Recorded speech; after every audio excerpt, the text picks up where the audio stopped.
కర్ణాటక ఎన్నిక నేపథ్యంలో కాంగ్రెస్ ఏం హామీలు ఇచ్చింది? అసలు నిజంగా కర్ణాటక ప్రజలు హామీలను చూసే కాంగ్రెస్ వైపు మొగ్గు చూపారట. వీటన్నిటిపై కూడా మా యాంకర్ వరుణ్ అందుబాటులో ఉన్నాడు. వరుణ్, అసలు కాంగ్రెస్ పార్టీ ఇచ్చినటువంటి మేనిఫెస్టో ఏంటి? కాంగ్రెస్ పార్టీ వైపు కర్ణాటక ప్రజలు మొగ్గు చూపాల్సినటువంటి కారణాలు ఏంటి? దీనికి సంబంధించిన పూర్తి డీటెయిల్స్ ఏంటి వరుణ్?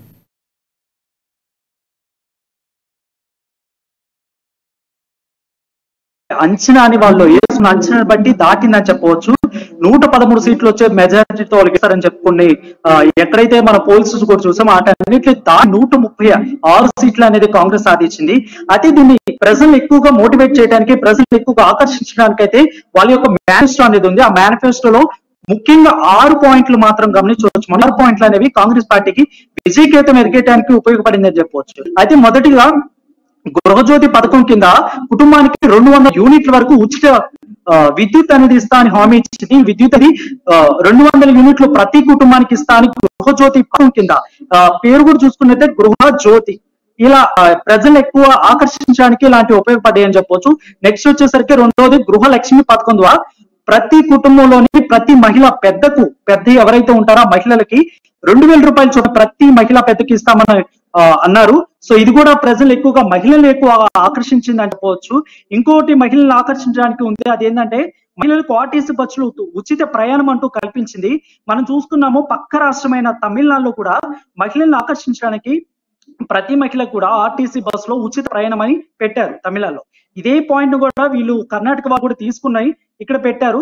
ఇదే విధంగా కర్ణాటకలో స్టాలిన్ ప్రభుత్వం తమిళనాడులో ఎప్పుడైతే స్టాలిన్ ప్రభుత్వం దీన్ని పెట్టిందో నిజంగా మహిళల్లో ఇది ఒక ఆకర్షితంగా మారి వాళ్ళు స్టాలిన్ గెలిపించడానికి ఉపయోగపడింది. అదేవిధంగా ఇప్పుడున్న కాంగ్రెస్ ప్రభుత్వం ఇప్పుడు జస్ట్ నో గెలిచిన కాంగ్రెస్ ప్రభుత్వం కూడా ఈ హామీని తీసుకొని ప్రజల్లో పెడితే మహిళలకి ఎంతగానో ఉపయోగపడుతుంది, మహిళలు మనం ఎక్కువగా అట్రాక్ట్ చేయొచ్చు అన్న ఉద్దేశంతో పెట్టింది. ఖచ్చితంగా వాళ్ళు విజయకేతనం ఎగరవేశారు. అదేవిధంగా దారిద్ర్య దిగువ ఉన్న కుటుంబాల్లో ప్రతి ఒక్కరు అన్నభాగ్య పథకం ద్వారా 10 కేజీల బియ్యాన్ని ప్రతి రాష్ట్రంలో కూడా బియ్యాన్ని అనే వాళ్ళు ఇస్తారు. అదేవిధంగా ఈ రాష్ట్రంలో కూడా 10 కేజీల బియ్యాన్ని ప్రతి వ్యక్తికి ఇస్తానని హామీ ఇచ్చింది. దీన్ని కాంగ్రెస్ ప్రభుత్వం నెరవేరుస్తుందని అందరూ అంటున్నారు. అదేవిధంగా నిరుద్యోగ పట్టాదారులకు ప్రతి నెల 3000 రూపాయలు నిరుద్యోగ భృతి చూస్తున్నాం మనం. కేంద్ర ప్రభుత్వం 2 కోట్ల ఉద్యోగాలు ఇస్తా అని ఇవ్వలేదో ప్రతి దేశం మొత్తం కూడా ఇది హల్చల్ గా అయింది. సో కాంగ్రెస్ ప్రభుత్వం కొన్ని నియమాలు తీసుకొని వాటిల్లో నిరుద్యోగ భృతి అనేది పెట్టింది. కేంద్ర ప్రభుత్వం మీకు ఇస్తాన్న 2 కోట్ల ఉద్యోగాలు ఇవ్వలేదు, మేము ఇస్తే ఖచ్చితంగా ఒకవేళ నిరుద్యోగులుగా మీరు ఉన్నట్లయితే ఆ నిరుద్యోగులకి మేము ఖచ్చితంగా 3000 రూపాయలు ఇస్తామంటూ కాంగ్రెస్ ప్రభుత్వం అయితే అనౌన్స్ చేసింది. నెక్స్ట్ ఇంకోటి చూసుకున్నట్లయితే డిప్లొమా పూర్తి చేసి నిరుద్యోగులుగా ఉన్న యువతకు యువ నిధి చూసారా. ఈ కాంగ్రెస్ పార్టీ కూడా ఎప్పుడైతే ప్రజలను ఆకర్షించడానికి పథకాల పేరు చాలా అట్రాక్టివ్ గా ఉంటాయి ప్రణయ్ చూసుకున్నట్లయితే. సో ఈ అట్రాక్టివ్నెస్ లో యువ నిధి, యువకులకు నిధి వంటిగా 1500 రూపాయలు డిప్లొమా చేసి ఖాళీగా ఉన్న ప్రతి ఒక్కరికి ఇస్తా అంటూ చెప్తుంది.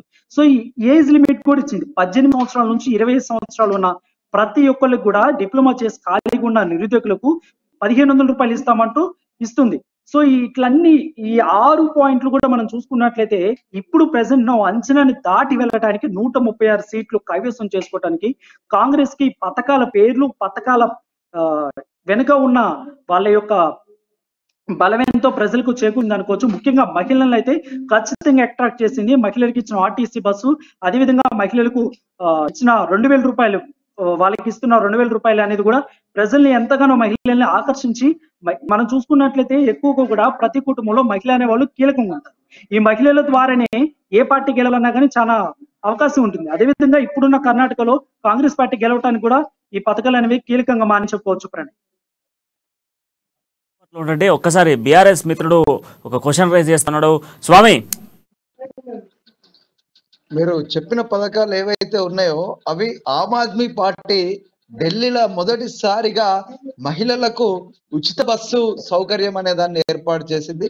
మహిళలకు మరి లేడీస్ అందరికి కూడా free facility Aam Aadmi party ఇవ్వడంతో మరి వాళ్ళు ఢిల్లీలో గెలిచారు, ఆ తర్వాత పంజాబ్ లో గెలిచారు. ఇవే స్కీములు ఏదైతే మరి ఉచిత కరెంటు 200 యూనిట్ల వరకు ఉచిత కరెంట్ అనే నినాదాన్ని కూడా పంజాబ్ లో ఢిల్లీలో వాళ్ళు అమలు చేయడం జరిగింది. అట్లా ఒక్కొక్క రాష్ట్రంలో ఎవరైతే అధికారంలోకి వచ్చారో వాళ్ళు ఏ పథకాల ద్వారా అయితే అధికారంలో వచ్చారో అవే పథకాలను మరి వాళ్ళకి అనుకూలంగా పేర్లు మార్చి అవే పథకాలను తీసుకురావడం జరిగింది. ఖచ్చితంగా కూడా ప్రజలకు అనుకూలంగా మరి దారిద్ర్యరేఖకు దిగువన ఉన్నటువంటి వాళ్ళ కోసం ఎవరైతే ఆలోచిస్తారో, ఎవరైతే అటువంటి మరి పథకాలను ప్రవేశపెడతారో ఖచ్చితంగా ప్రజలు మరి వాళ్ళ వైపు నిలబెడతారనడానికి మరి కర్ణాటక ఎన్నికలు ఒక నిదర్శనం అని చెప్పి మేము చెప్తా ఉన్నాం. ఖచ్చితంగా మంచి మంచి పథకాలను తీసుకొచ్చినట్లయితే మరి ఆ పథకాలకు ఆకర్షితులై ప్రజలు మరి వీళ్ళు గనక అధికారంలోకి వచ్చినట్లయితే ఎవరైతే మేము దారిద్ర్య రేఖకు దిగువనున్నటువంటి మాకు మరి కొద్దిగా ఈ ప్రభుత్వం తరఫున సాయం దొరుకుతుందని చెప్పి అక్కడ ప్రజలు మరి ఆలోచించి మరి అక్కడ కాంగ్రెస్ కు మరి పట్టం కట్టడం జరిగింది. ఇది ఒక మంచి పరిణామం. అంటే మేము ఏం చెప్తా ఉన్నాము అంటే ఎవరైతే ప్రజా ఆకర్షణ కలిగినటువంటి నాయకులు మరి ప్రజలకు ఎటువంటి అవసరాలు అయితే ఉన్నాయో అవసరాలకు అనుకూలంగా మరి పథకాల రూపకల్పన అయితే చేసినట్లయితే ఆ పథకాలను మేనిఫెస్టోలో కనుక పెట్టినట్లయితే ఆ మేనిఫెస్టో ఆధారంగా అక్కడి ప్రజలు అక్కడి నాయకులను ఎన్నుకోవడం జరుగుతుంది. కాబట్టి మరి అటువంటి పథకాలన్నీ ప్రవేశపెట్టిన వాళ్ళు మేము ప్రవేశపెడతామని చెప్పిన విధానాన్ని మరి అక్కడి ప్రజలు స్వాగతించి మరి అక్కడ కాంగ్రెస్ కు దాదాపుగా 136 స్థానాలను మరి కట్టబెట్టడం జరిగింది. అదే విధంగా ఇక్కడ మరి రానున్నటువంటి రోజుల్లో ఇక్కడ మా ప్రభుత్వం కూడా ఎన్నో ఆకర్షణీయమైనటువంటి మరి తెలంగాణ ప్రజలకు అవసరమైనటువంటి ఒక మనిషి పుట్టిన దగ్గర నుండి మరి వాళ్ళకు ఎటువంటి అవసరాలు ఉన్నాయో ఆ అన్ని అవసరాలకు సంబంధించి కూడా మేము పథకాలను ప్రవేశపెట్టడం జరిగింది. ఆ పథకాల ద్వారానే మేము ముందుకు పోతా ఉన్నాం. వెంకటేశ్వర గారు ప్రధానంగా చూసుకుంటే అక్కడ మరొకటి ఇష్యూ కూడా మనకు ప్రధానంగా చర్చకొస్తుంది, గాలి జనార్దన్ రెడ్డి ఇష్యూ కూడా మనకి. ఎందుకంటే గాలి జనార్దన్ రెడ్డి బీజేపీ పార్టీ ఒక మంత్రిగా పనిచేసినటువంటి పరిస్థితి కూడా ఉంది. తర్వాత గనుల అక్రమ కేసులో ఆయన జైలుకు వెళ్ళడం, తర్వాత నిషేధ విధిస్తూ ఆయన బల్లలో అడుగు పెట్టలేని పరిస్థితి కూడా ఏర్పడింది. కానీ ఆయన చాలా ప్రతిష్టాత్మకంగా తీసుకుని 3 నెలల ముందు ఎన్నికలకు 3 నెలల ముందు ఒక పార్టీ పెట్టడం, దాని ద్వారా ఆయన దాదాపుగా 40 దాటి స్థానాల్లో పోటీ చేసినటువంటి పరిస్థితి. ప్రధానంగా 25 ప్రాంతాల్లో 25 నియోజకవర్గాల్లో ఖచ్చితంగా స్పష్టంగా ఆయన యొక్క ప్రభావం కనిపించింది. బీజేపీ ఓటమికి అది కూడా కొంత కారణమైంది కూడా వినిపిస్తున్నాయి. ఇంత ఉన్నా కూడా ఆయన కూడా గెలిచినటువంటి పరిస్థితి కూడా కనిపిస్తుంది. ఇంత వ్యతిరేకత ఉన్నా, కేవలం అడుగు తీసి బయటకు పెట్టలేని పరిస్థితి ఉన్నా కూడా, అంటే ఇది ఎలా చూడొచ్చు అన్నారు? నిజంగా మీ పార్టీకి ఆయన నుంచి అలాంటి వ్యతిరేకత ఉంది, లేకపోతే ఆయన ప్రభావం కనిపించింది, బీజేపీ ఓటమికి కారణమైందని మీరు భావిస్తున్నారు? ఖచ్చితంగా అండి. యాక్చువల్ గా వారిని ఏదైతే కొన్ని వారి పైన అభియోగాలు రావడం జరిగిందో వాటన్నిటిని విచారించే వరకు కూడా వారిని పార్టీలోకి తీసుకోవద్దనే ఉద్దేశంతో ఆ రోజు మంత్రి పదవిలో ఉన్నటువంటి గాలి జనార్దన్ రెడ్డి గారిని పార్టీ నుండి బర్తరఫ్ చేయడం జరిగింది.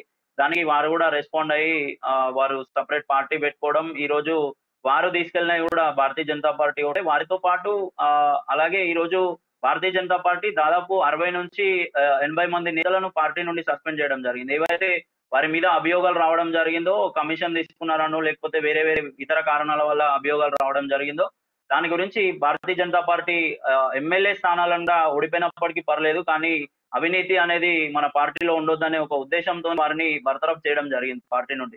వారు కూడా మళ్ళీ రీబౌన్స్ అయ్యి వారు కూడా ఇండిపెండెంట్ గా రంగంలోకి దిగడం మూలంగా ఈరోజు భారతీయ జనతా పార్టీ తీవ్రంగా ఓట్లను కూడా నష్టపోవడం జరిగింది. కానీ మీరు అల్టిమేట్ గా చూసుకున్నప్పుడు 36% ఏదైతే ఉందో, మాకు పోయినసారి 2018 లో కూడా 36% ఉండే, కానీ అప్పుడు సీట్లు 104 సీట్స్ ఉండే. సో ఇప్పుడు కూడా అదే 36% ని రిటైన్ చేయడం జరిగింది, కానీ సీట్లు మాత్రం తగ్గడం జరిగింది. సో ఇక్కడ కాంగ్రెస్ పార్టీ కూడా ఏదైతే ఈ అభియోగాలు ఎదుర్కొంటున్న నేతలు ఉన్నారో వారందరూ కూడా ఇండైరెక్ట్ గా కాంగ్రెస్ కి మద్దతు తెలపడం, లేదంటే ఇండిపెండెంట్ గా వచ్చి భారతీయ జనతా పార్టీకి నష్టం చేకూరే విధంగా పనిచేయడం అనేది ఏదైతే ఉందో అది కూడా కాంగ్రెస్ పార్టీ కలిసి వచ్చే అంశంగా మారింది. కాబట్టి అక్కడ కాంగ్రెస్ పార్టీ ఎన్నడూ లేని విధంగా అంత స్కోర్ చేయడం జరిగింది. లేకపోతే అన్ని సర్వేలు చెప్పినట్టుగా అసెంబ్లీ కానీ లేకపోతే చాలా తక్కువ స్థానాల్లో కానీ కాంగ్రెస్ గెలిచే అవకాశాలు ఉండే. బట్ ఇండిపెండెంట్ గా భారతీయ జనతా పార్టీకి రెబల్స్ గా మారి వారు చేసిన ప్రచారం ఏదైతే ఉందో అది కూడా మాకు కొంచెం ఇబ్బంది కలిగించిందని చెప్పాలి. సో అవన్నీ బేరీ చేసుకున్న తర్వాత అసలు ఓటమికి ముఖ్య కారణాలు ఏంటనేవి కూడా మా నాయకత్వం కూడా బయట పెడుతుంది ఖచ్చితంగా. దానికి సంబంధించి అది బేరీ చేసుకొని రాబోయే రోజుల్లో ఏవైనా వేరే స్టేట్స్ లో ఉన్న ఎలక్షన్స్ లో కూడా ఇలాగా మనం ముందుకెళ్ళాలి అనే ఒక సదుద్దేశంతో జనాల ముందుకు రావడం జరుగుతుంది.